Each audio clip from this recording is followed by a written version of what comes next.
Good morning. Oh, no, wait. It's not good morning. It's good afternoon. God, what is my brain thinking? Jiminy criminy. So anyways, I'm excited. I have been tapping into that hunter safety course, and so that's kind of fun. And I just talked to my son, and we're going to go gun shopping on Monday and Tuesday for me. And that's how my mama would say it, for me. And pretty excited about that. And I'm gonna get myself a gun, and I'm gonna protect myself. You know what? I shared with that earlier testimony how life has been challenging, and you know what? So if I did an addendum on my to-do list for a man, it would be one thing. It would be like scratch everything else. Well, no, two. It would be to love Jesus a whole bunch and to be a fierce protector over me. The rest I can do. You know what I'm saying? But so if I had an addendum, like I do in real estate, like we do our regular and then we do an addendum. So addendum number one, that would supersede the rest. It'd be a fierce protector, loves Jesus. And that's all I really need, okay? So if you're a fierce protector and you love Jesus, you know, there you have it. So anyways, I'm just goofing off. But so anyways, headed to Atascadero for dinner, and I just wanted to give a big shout out, tell y'all I love you guys. And I just got these sweetest messages from these gals from Facebook, and they're like, thank you for being so raw and real and transparent on your videos. I'm like, well, honey, you can't get more raw and real transparent.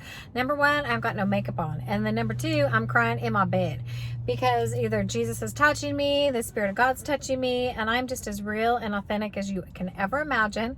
And it's just who I've always been. And you gotta love me regardless, right? If my house is clean, you gotta love me. If my house is a mess, you gotta love me. If if my car's a mess, you should still love me. If my car's clean, you should still love me. And I'm gonna make you a cup of coffee. I'm gonna make you some homemade cinnamon rolls, and we're gonna sit and chat. And we can always have a little bonfire on my back patio because I got my couches now, my comfy loungy stuff that was given to me for free.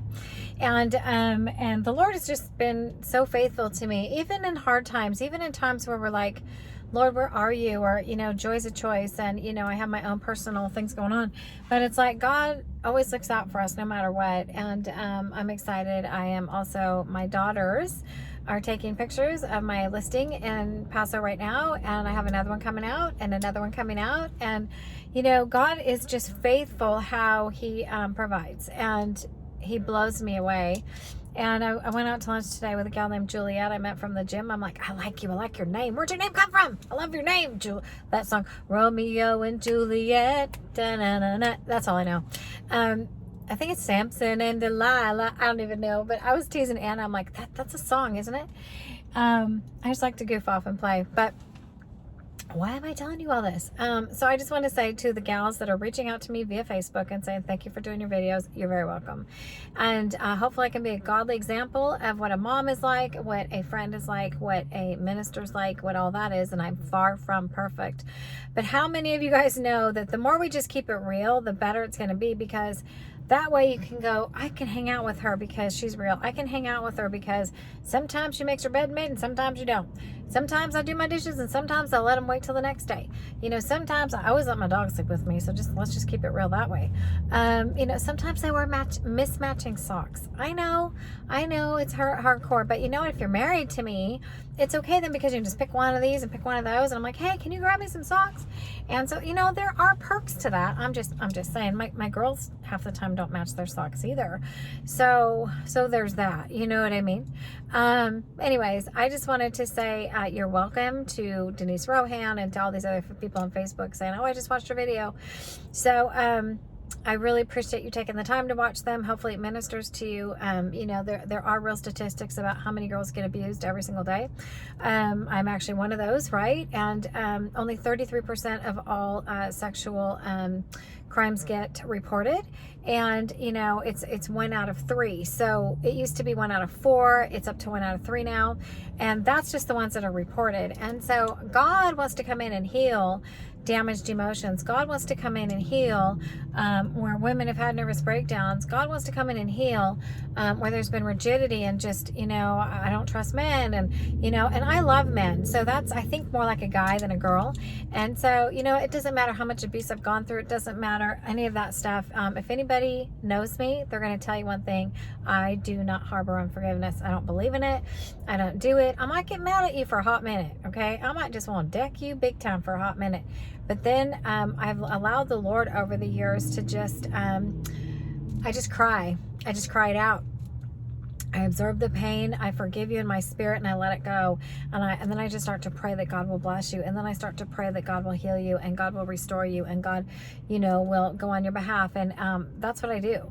And, it's been a journey for me because, if I held on to all the times when a man sexually abused me or molested me, or when I've been betrayed, or, all the different things I've gone through, I'd probably have cancer by now. But by the grace of God, I don't. And it's because I choose to quickly forgive. I choose to not let it go down on my it says don't let your anger go down on your sunset. Don't let it go to bed at night and be angry still. And so I might be hurt, which is a whole nother ballgame, but I truly believe in my heart I can be hurt and still forgive you. Okay. It might take a hot minute for me to really rebuild that trust again, but I am very much of a girl who's kind of like a 5-year-old. Like, you hurt my feelings. Okay. I love you. I miss you. I forgive you. Let's go play again. That's just how I'm wired. I've never been a resentment girl, an unforgiveness girl, hurt girl. Yes. But harbor unforgiveness and bitterness and resentment. No, it's just not who I am. My problem is I love too much. Every time I've gone to a counselor, they go, you're too submissive and you love too much. And I know some of you are thinking, there is no way she's Spitfire, but trust me, I'm a softie. I am one of the most tender-hearted people you're ever going to meet. And so, whoever has wronged you today, I'm going to challenge you to forgive them. That doesn't mean you have to hang out with them, and that doesn't mean you need to stay married to them if God's told you to leave, or if it's a boyfriend, girlfriend, or whatever, all that stuff, or a son and daughter. But I'm just saying that we cannot afford to harbor unforgiveness, because guess what affects us? When I went to for cancer, they said, what is the number one reason for people getting cancer? And they said stress and unforgiveness. Yeah.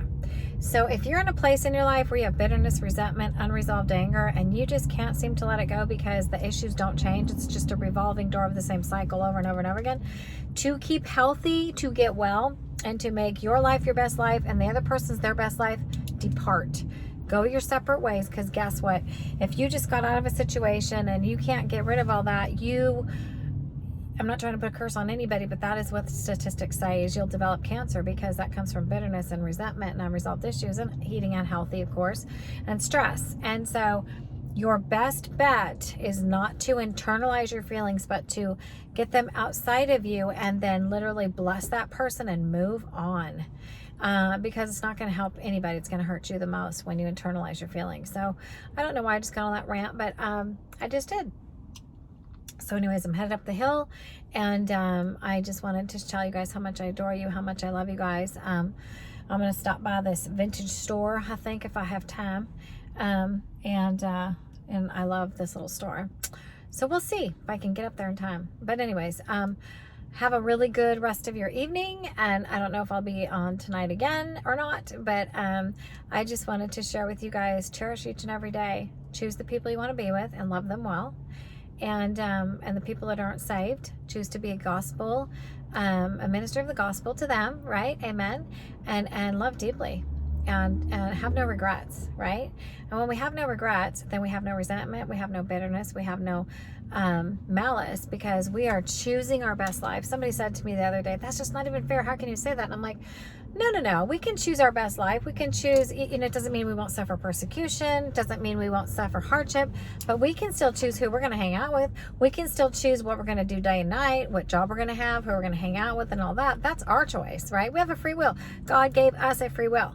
And so if you remember that, the only person to blame is yourself if you're not choosing to have the best life, right?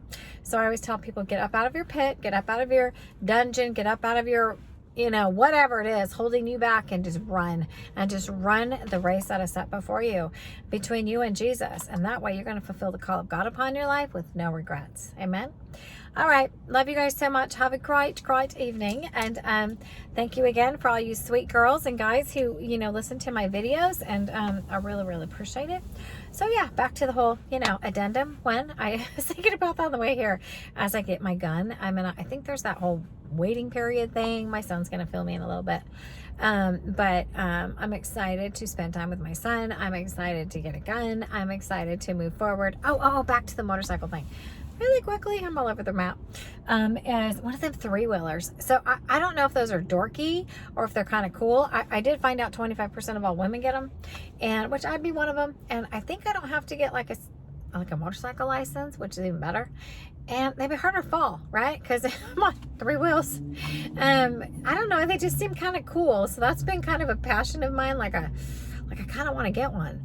And so I'm just like, Jesus, can I please get one? So my friend who's my pilot is like, I'll fly you down and you can go test drive some. So I'm excited about that too. So who would have thunk? I'll be 52 next month, and I might just be getting myself a 3-wheeler. I've always had I've always had motorcycles in the past and tractors and all that good stuff. And so I don't know what y'all think. I mean, you know, I don't care about man's opinion really, but I'm like, how safe are they? Number one, you know, I'd most likely be riding a lot by myself, but it'd be fun to take one of my kids or a friend or something. I've always been a motorcycle kid. I just can't shake it. So there's that. And so, if you think it's silly or dumb, let me know. If you think they're kind of cool, let me know too. At the end of the day, I think I'm going to choose what I want anyhow. And pray for me too. So I'm going to take Jesse and Anna, I think that's my plan. I think if they can come to Oxnard on Tuesday to go to the rescue mission to love on mamas and children, which is my passion. That is my passion more than anything on the planet. And feeding people too. I love to feed people. I love to feed people. So, all right. I love you guys so much. Have a wonderful, wonderful day, and I'll talk to you later. Okay, bye.